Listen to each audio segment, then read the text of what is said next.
Sarah Martinez had always been different, but she never thought that difference would save humanity. At 26, she worked as a junior researcher at the Global Disease Control Center in Atlanta. Her colleagues saw her as the quiet girl who always wore long sleeves, even in the sweltering Georgia heat. They whispered behind her back, making cruel jokes about her appearance. The morning everything changed started like any other. Sarah arrived at the lab early, her usual long-sleeved lab coat buttoned up to her neck. Dr. Harrison, the department head, was already there with the morning briefing team. As she walked past, she heard him talking to Dr. Chun about the new outbreak reports coming in from Southeast Asia. Another skin condition outbreak, Dr. Harrison was saying.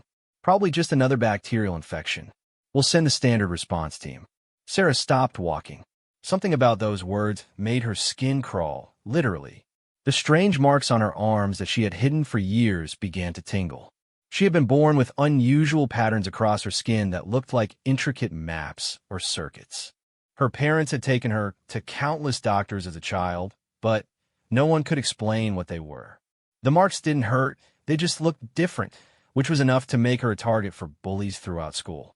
"Excuse me, Dr. Harrison," Sarah said softly. "Could I see those outbreak reports?" Dr. Harrison looked up, surprised. Sarah rarely spoke up in meetings. "I don't think that's necessary, Martinez. This is above your clearance level." "Please," Sarah insisted, something in her voice making him pause. "I think I might be able to help." Dr. Chun handed her the tablet with the reports. As Sarah read, her heart began to race. The symptoms described in the reports matched exactly what she had been experiencing lately. The victims all developed strange skin patterns before falling into comas. But unlike the victims, Sarah's patterns had been there her whole life, and she was perfectly healthy. "These patterns," Sarah said, pointing to the photos in the report, "they're not random." Dr. Harrison scoffed. "Of course they're random. It's just tissue damage from the infection." "No," Sarah said more firmly. "Look at this one from Thailand and this one from Malaysia. The patterns are identical. That's impossible if it's just tissue damage." The room fell silent. Dr. Chun took the tablet back and looked more carefully. "She's right," he said slowly. "These patterns are too complex and too similar to be random." Sarah's hands were shaking now. She knew what she had to do, but it would mean revealing the secret she had hidden her whole life. Taking a deep breath, she began to unbutton her lab coat. "Sarah, what are you doing?" Dr. Harrison asked, looking uncomfortable. "Something I should have done years ago," she replied. She rolled up her sleeves, revealing the intricate patterns that covered her arms like living tattoos.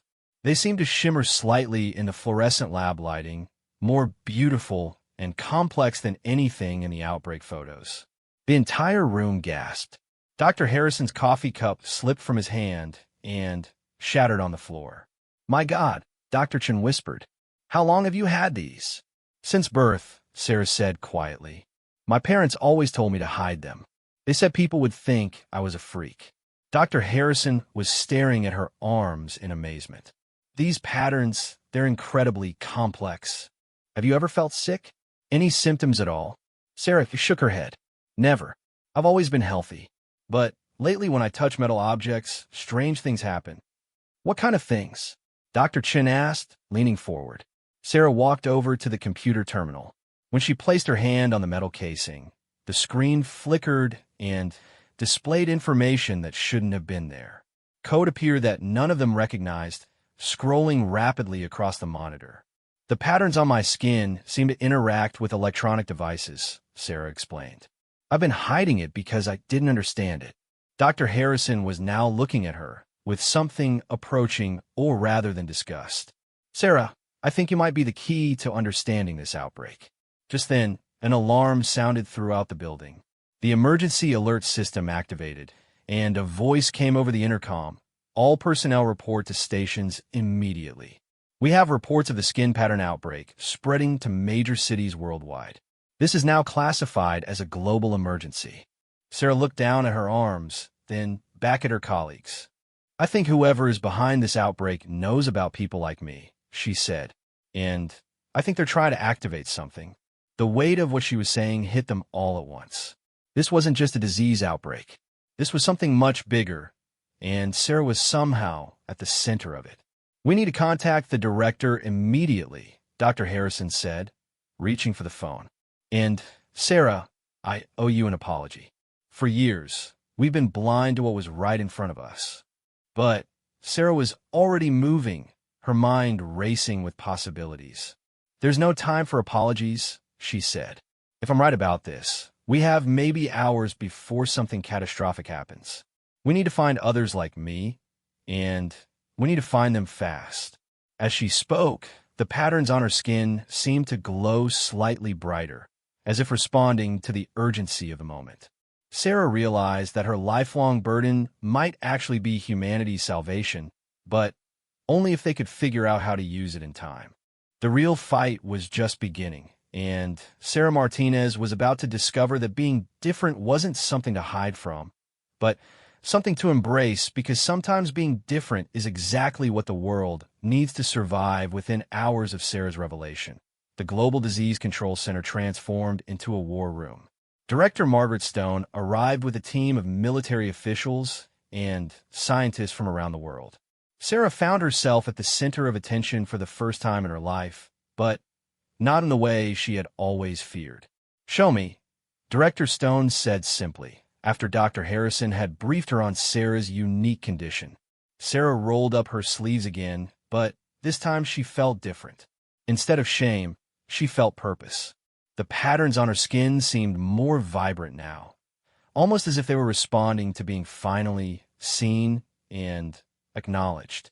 Director Stone studied the patterns carefully with a magnifying device. "These aren't just random designs," she murmured. "They look like circuit boards or some kind of biological technology." "That's what I've been thinking," Sarah said. "And I'm not the only one." She pulled up the data she had been researching since the morning. "I've been going through medical records, birth certificates, anything I can find. There are others like me scattered around the world. Most of them have spent their lives hiding, just like I did." General Morrison, who had been silent until now, stepped forward. "How many others are we talking about?" "I've identified at least 50 people worldwide with similar skin patterns documented in medical records," Sarah replied. "But I suspect there are hundreds more who never sought medical attention because they were afraid of being seen as different."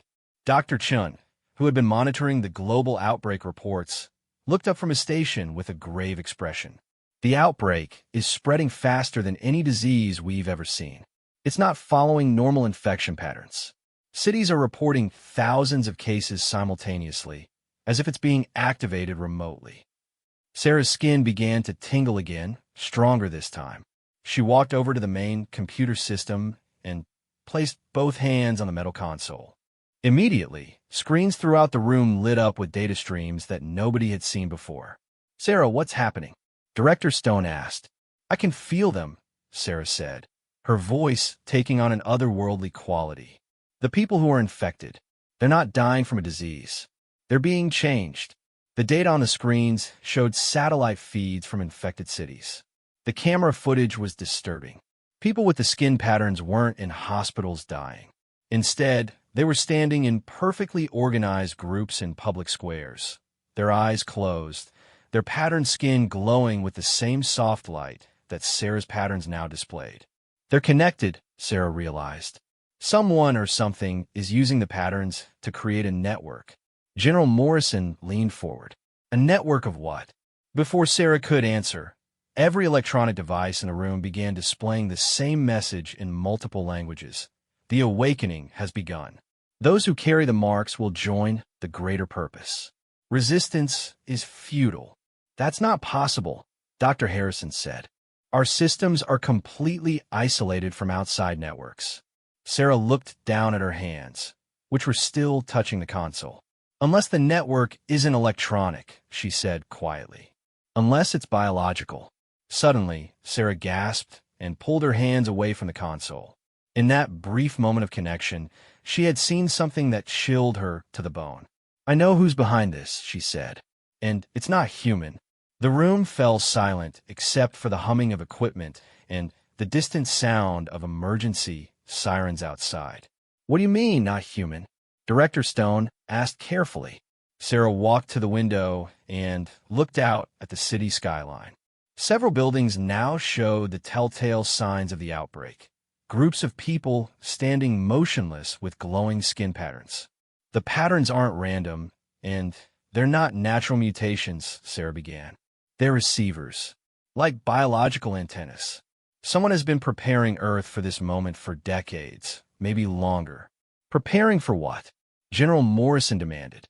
Sarah turned back to face them, her expression both fearful and determined. Integration. Whatever intelligence is behind this has been marking certain humans since birth, creating a network of people who can interface with their technology. The outbreak isn't spreading a disease, it's activating dormant receivers. Dr. Chen's computer chimed with an incoming transmission. "We're getting reports from the International Space Station," he said. "They're detecting massive energy signatures from the outer solar system. Something big is heading toward Earth." "How big?" Director Stone asked. "Ship-sized," Dr. Chen replied grimly. "And it's transmitting the same signal that's activating the skin patterns." Sarah felt a wave of energy pass through her body. For a moment, the alien presence tried to take control of her mind, but she fought back, using her years of hiding and self-control to maintain her independence. "They're trying to control me too," she said through gritted teeth. "But I'm fighting it. Maybe because I've had these patterns my whole life, I've developed resistance." "Can you maintain control?" Director Stone asked urgently. "For now," Sarah said. "But the others who just got infected won't be able to resist. They'll become part of the network whether they want to or not." General Morrison was already on his radio, coordinating with military bases worldwide. "We need to quarantine the infected areas and prepare our defenses." "Military force won't work against this," Sarah said. "They're not trying to conquer us through violence. They're trying to absorb us into their collective consciousness. The only way to fight them is to understand their technology and find a way to disrupt the network." "And how do we do that?" Director Stone asked. Sarah looked at the patterns on her arms, which were now glowing brighter than ever. "We find the other people like me who can resist the signal, and we figure out how to turn our biological receivers into transmitters instead." "You want to hack their network?" Dr. Chun asked incredulously. "Exactly," Sarah said. "If we can't destroy their network, maybe we can corrupt it from the inside. But we'll need to move fast. I can feel them getting stronger with every person they add to their collective." As if to emphasize her point, the lights in the building flickered, and they could hear the sound of hundreds of car alarms going off across the city as the alien signal grew stronger. Sarah realized that her entire life of hiding and feeling ashamed of her differences had actually been preparation for this moment. She was humanity's best hope for maintaining independence in the face of an alien intelligence that had been planning this takeover for generations. The question now was whether she and the others like her could learn to weaponize their gifts quickly enough to save the human race from becoming unwilling participants in something far beyond their understanding. The next 24 hours were a blur of desperate activity. Sarah found herself leading a team she never could have imagined: scientists, military officers, and, most importantly, other people like her who had been located and brought to the emergency facility. Marcus Thompson, a mechanic from Detroit whose intricate arm patterns had cost him job after job, sat across from Sarah in the converted conference room. Next to him was Dr. Yuki Tanaka, a brilliant physicist from Tokyo who had hidden her leg patterns under long skirts her entire career. There were 12 of them in total, each with unique pattern designs, but all sharing the same basic ability to interface with electronic systems. "I've been able to resist the signal so far," Marcus said, flexing his fingers as small sparks danced between them. "But it's getting harder every hour. It's like something is constantly trying to get into my head." "Same here," agreed Dr. Tanaka. "But I've been experimenting with something. Watch this." She placed her hand on a tablet computer, and instead of the alien code that usually appeared, the screen showed normal human data, weather reports, news feeds, social media posts that were still functioning in unaffected areas. "How did you do that?" Sarah asked, leaning forward with interest. I think the key is intention, Dr. Tanaka explained. The alien signal tries to use our patterns as passive receivers. But if we actively focus on what we want the technology to do, we can override their signal and use our own. Sarah felt a spark of hope for the first time since the crisis began. You mean we can fight back by being deliberate about how we use our abilities? Exactly. We've all spent our lives trying to suppress these patterns, hiding from what made us different. But now we need to embrace them and learn to control them consciously. General Morrison entered the room with Director Stone, both looking exhausted but determined. The situation is deteriorating rapidly, the general reported. The infected zones are expanding, and we've lost contact with most major cities worldwide. But we've also made an important discovery. Director Stone activated a wall screen showing satellite imagery. The alien ship is now visible to ground-based telescopes. But more importantly, we've detected that the signal controlling the infected population is coming from specific transmission points on the ship. If we could disrupt those transmission points, General Morrison continued, we might be able to break the network's hold on the infected people. Marcus stood up, his patterns glowing with determination. You want us to hack an alien spaceship? That's exactly what we want you to do, Director Stone confirmed. But we need to understand your capabilities better first. Sarah had an idea. What if we practice on our own systems first? Learn to work together as a team to interface with complex technology. Over the next several hours, the 12 pattern bearers worked together to master their abilities. They discovered that when they linked their patterns by physical contact, their power increased exponentially. Sarah and Dr. Tanaka could access any computer system on Earth. Marcus could control industrial machinery with his thoughts. Others could manipulate power grids, satellite networks, and communication systems. But most importantly, they learned they could shield each other from the alien signal. When working as a connected group, the alien presence couldn't penetrate their collective consciousness. This is incredible, said Dr. Tanaka, as she successfully hacked into a military satellite using only her skin patterns and the combined focus of the group. We're like a living computer network ourselves. Sarah was beginning to understand the bigger picture.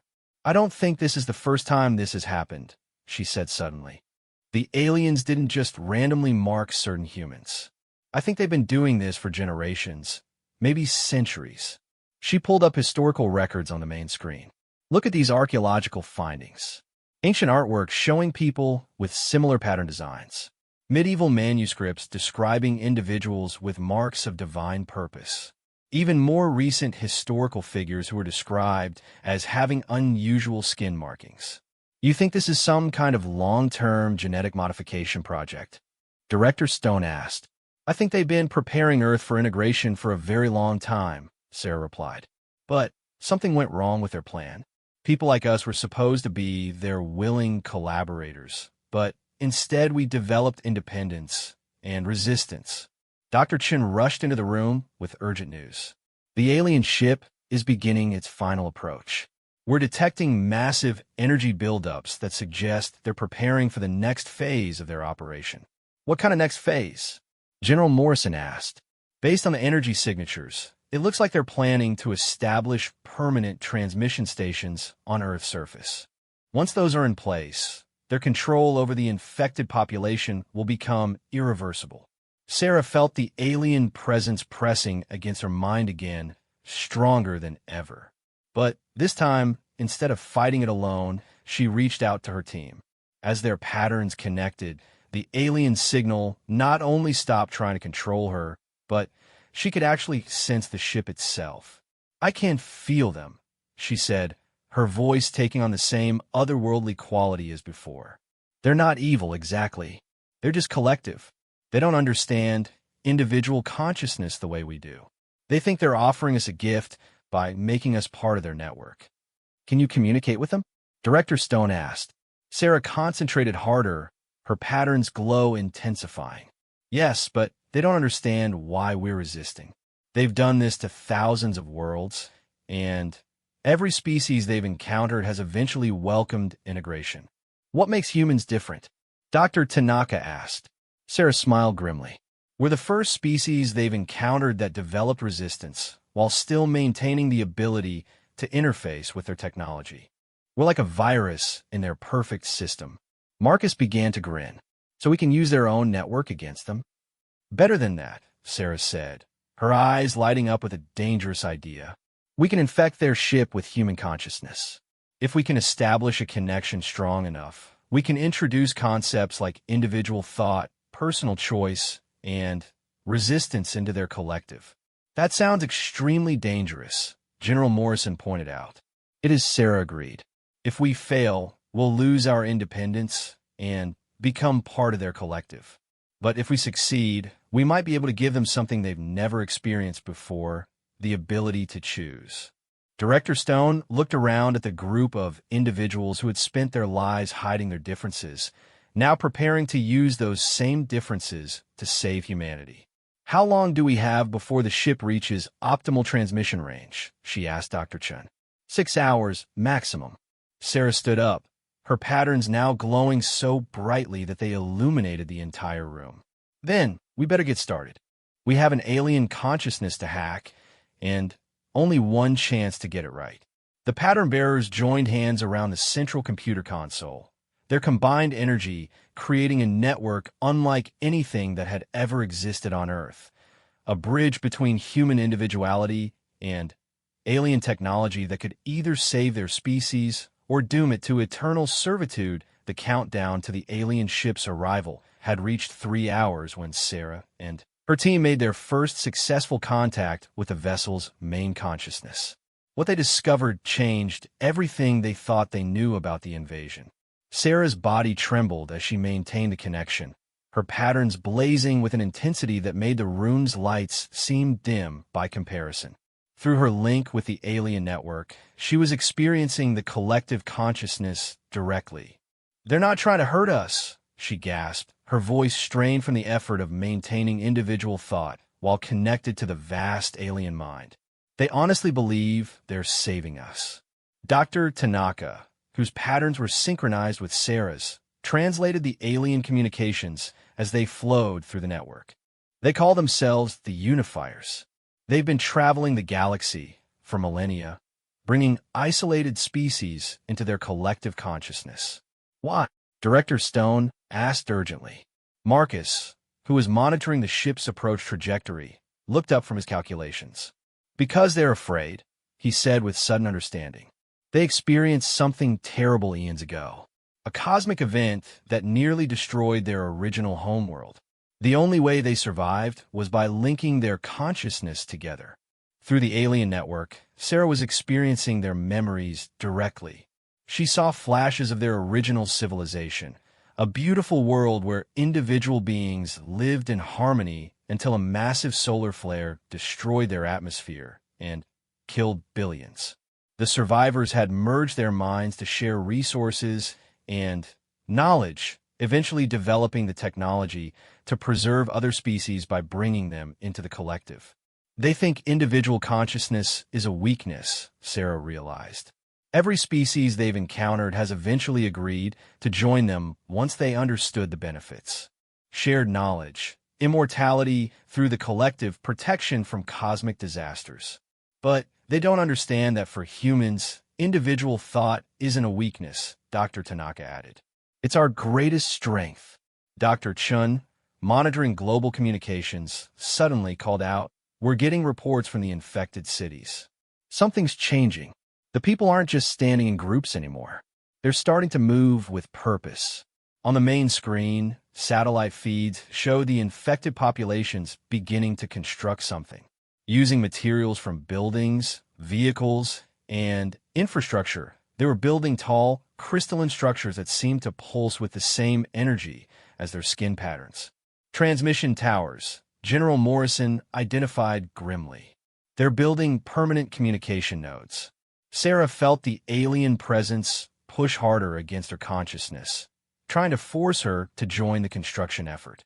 But with her team's support, she maintained her resistance and pushed back with her own thoughts and emotions. For the first time in their long history, the unifiers encountered something they had never experienced, a direct challenge to their collective thought process from within their own network. What is this? The alien consciousness recoiled in confusion as Sarah deliberately projected images of human art, music, literature, and individual achievements. These thoughts are chaotic, inefficient, contradictory. That's what makes them beautiful, Sarah responded through the link, sharing her memory of the first time she had created a painting, the pride she felt in her unique perspective that no one else could replicate. Dr. Tanaka joined the mental conversation, sharing her memory of solving a physics equation that had puzzled scientists for decades, the joy of individual discovery, and the satisfaction of contributing something uniquely her own to human knowledge. One by one, the other pattern bearers added their voices to the mental exchange. Marcus shared his love of building custom motorcycles, each one unique and reflecting his personal creativity. Others shared memories of falling in love, of personal loss and growth, of the messy, complicated, wonderful experience of being an individual consciousness. The alien collective began to fragment slightly, some voices within it expressing curiosity about these strange new concepts. Impossible, came the response from what seemed to be the collective's central consciousness. Individual thought leads to conflict, suffering, inefficiency. Yes, Sarah agreed. But it also leads to growth, creativity, and discoveries that would be impossible for a collective mind to make. She shared humanity's greatest achievements, scientific breakthroughs that came from individuals thinking outside accepted norms, artistic works that expressed unique personal visions, acts of heroism that required individual choice to place others' welfare above one's own survival. You're afraid, Dr. Tanaka added to the conversation. Your collective formed out of fear of death and destruction. But humans learn to face fear individually and overcome it. The ship, now visible as a massive crystalline structure in Earth's upper atmosphere, suddenly stopped its descent. Through the network connection, Sarah could sense confusion and debate within the alien collective for the first time in their existence. Some of them are starting to understand, Marcus reported. I can feel it through the connection. Parts of their consciousness are becoming curious about what it would feel like to think independently. But the central consciousness pushed back harder, sending waves of force through the network that made all 12 pattern bearers cry out in pain. We have saved 1,000 worlds, it declared. We will not allow one species to corrupt our purpose. Sarah realized they were running out of time. The transmission towers being built by the infected humans were nearly complete. Once they came online, the aliens' control over Earth would become permanent. We need to do something dramatic, she said to her team. Something that will shake their collective consciousness to its core. Dr. Tanaka had an idea. What if we don't just share our memories? What if we actually give them the experience of individual consciousness? How? Asked Marcus. We temporarily separate one part of their collective and let it experience what it's like to be alone with its own thoughts. It was an incredibly dangerous plan. If they failed, the backlash could destroy their minds. But if they succeeded, they might create the first truly independent thought within the alien collective in millions of years. I'll do it, Sarah said without hesitation. I've lived with these patterns the longest. I have the strongest connection. She closed her eyes and reached deeper into the alien network than she had ever attempted. Instead of just communicating with the collective, she began to carefully isolate a small portion of it, using her patterns to create a barrier around a single alien consciousness. Suddenly, across the galaxy-spanning network of the unifiers, one voice fell silent from the collective song. For the first time in eons, a single alien consciousness found itself alone with its own thoughts, experiencing the terrifying and wonderful sensation of individual awareness. And in that moment of separation, it began to understand what humanity had been trying to tell them. The reaction from the ship was immediate and overwhelming. Energy discharges lit up the sky as the collective consciousness experienced something that challenged their fundamental understanding of existence. Sarah collapsed, her patterns flickering between brilliant light and dangerous dimness as she struggled to maintain the separation while the alien collective fought against this new and frightening concept. The fate of both species now hung in the balance, depending on whether a single alien consciousness could learn to value individual thought enough to convince its collective that humanity deserved to remain free. The isolated alien consciousness that Sarah had separated for the collective experienced 3 minutes and 47 seconds of individual thought. In that brief time, it learned what it meant to be alone, to have personal opinions, to feel wonder at its own unique perspective on existence. When the collective finally managed to reintegrate their separated member, everything changed. Sarah lay unconscious on the floor of the command center, her patterns flickering weakly as her team maintained a protective circle around her. Through their shared connection, they could feel the massive debate raging within the alien ship above Earth. "What is happening up there?" Director Stone asked as energy discharges continued to light up the sky. Dr. Tanaka, who was monitoring the alien communications, looked amazed. "They're arguing," she said. For the first time in their collective memory, they're having a disagreement. The consciousness that had experienced separation was trying to explain individual thought to the rest of the collective. It described the sensation of having a personal opinion, of creating something purely for the joy of creation, of making choices based on individual values rather than collective efficiency. More importantly, it was advocating for humanity's right to remain independent. The small pattern ones, it called humans in their communication system, possess something we lost when we became unified. They have found strength in their separation, creativity in their chaos. But the central controlling consciousness remained resistant. Individual thought is inefficient. It leads to conflict and suffering. We have seen 1,000 worlds where separation caused destruction. Through the network, Sarah's separated consciousness was still partially connected to the debate, even while she remained unconscious. In her mind, she found herself standing in a vast crystalline space, facing the alien intelligence directly. "You're right, that individual thought can lead to conflict," she said to the towering presence that represented their collective will. "But it also leads to growth that's impossible for a collective mind to achieve." "Prove this claim," the consciousness demanded. Sarah smiled, even in her unconscious state. "You've been traveling the galaxy for millions of years, absorbing species and growing your collective knowledge. But in all that time, have you ever created anything truly new?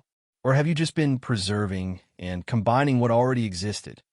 The silence that followed was telling. The alien collective had become incredibly vast and knowledgeable, but they had stopped creating, stopped growing, stopped discovering.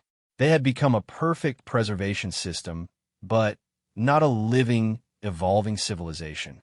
"Individual consciousness creates," Sarah continued. "It makes mistakes, yes, but it also makes breakthroughs that no collective could imagine. The chaos you fear is the same force that drives innovation." The consciousness that had experienced separation spoke up. "I felt this thing called inspiration during my time alone. The desire to create something that had never existed before, simply because I could imagine it. The collective cannot experience this. Around Earth, the transmission towers being built by the infected humans suddenly stopped their construction. The alien collective was reconsidering their entire approach to this world. Sarah's team felt her consciousness returning to her body as the debate in the alien ship reached a critical point. She opened her eyes to find Director Stone and General Morrison looking down at her with concern. "How do you feel?" Dr. Stone asked. "Like I just taught a million-year-old species how to have an argument," Sarah replied weakly. "And I think it's working." Dr. Chun, monitoring global communications, called out excitedly. "The infected populations are showing signs of regaining individual consciousness. The alien control signal is weakening." On screens around the room, they watched as people in the infected cities began to look around in confusion, their skin patterns dimming as the alien network released its hold on them. The massive ship above Earth sent out a new transmission, but this time it wasn't the unified voice they had heard before. Multiple distinct voices spoke, representing different factions within the collective that had never existed before. "We would speak with the pattern bearers directly," came the transmission. Sarah and her team joined hands once more, but this time the connection felt different. Instead of a monolithic alien intelligence, they found themselves in communication with dozens of distinct voices, each one representing a part of the collective that was beginning to think independently. "We have debated your proposal," the voices said.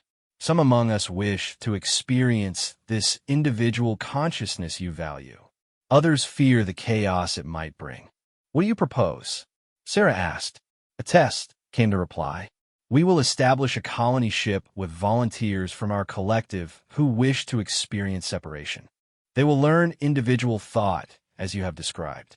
If they find value in it without destroying themselves, we will consider allowing other species to choose their own path." Dr. Tanaka leaned forward. "And Earth?"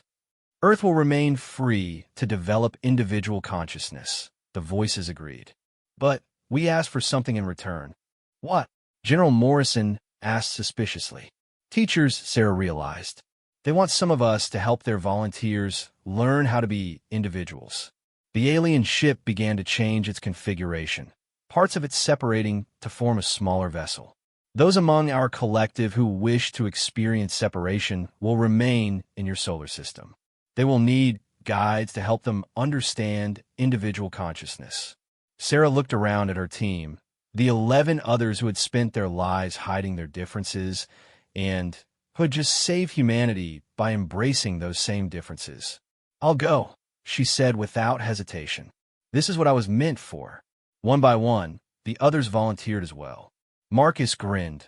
"Teaching aliens how to be individuals? That sounds like the most human job ever." Over the following months, something unprecedented in galactic history began. The volunteer aliens, separated from their collective, began to experience individual consciousness for the first time. They learned to have personal preferences, to create art for the joy of creation, to form individual friendships, and even to disagree with each other. Most remarkably, they learned to value their new independence more than the security of the collective. Sarah, now serving as the head of the Human Unifier Cultural Exchange Program, stood on the observation deck of the joint research station they had built in Earth's orbit. Through the windows, she could see both Earth and the alien colony ship existing side by side. Her skin patterns, no longer hidden under long sleeves, glowed softly as she interfaced with the station's communication system. She was sending regular reports to both Earth and the main Unifier fleet, which had established a new policy. Species would be given the choice between joining the collective or maintaining independence, with support provided for either decision. Marcus joined her at the window, his own patterns visible on his arms as he worked on the station's maintenance systems. "Any word from the main fleet?" he asked. "They've encountered 3 new species since implementing the choice policy," Sarah reported. 2 chose to join the collective, but 1 chose independence. The Unifiers are actually helping them develop their own civilization. "Who would have thought?" Marcus laughed. "Teaching an ancient alien collective about free will.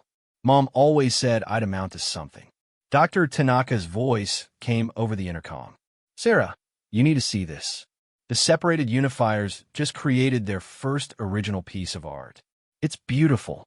Sarah smiled, looking down at the patterns on her skin that had once been her greatest source of shame.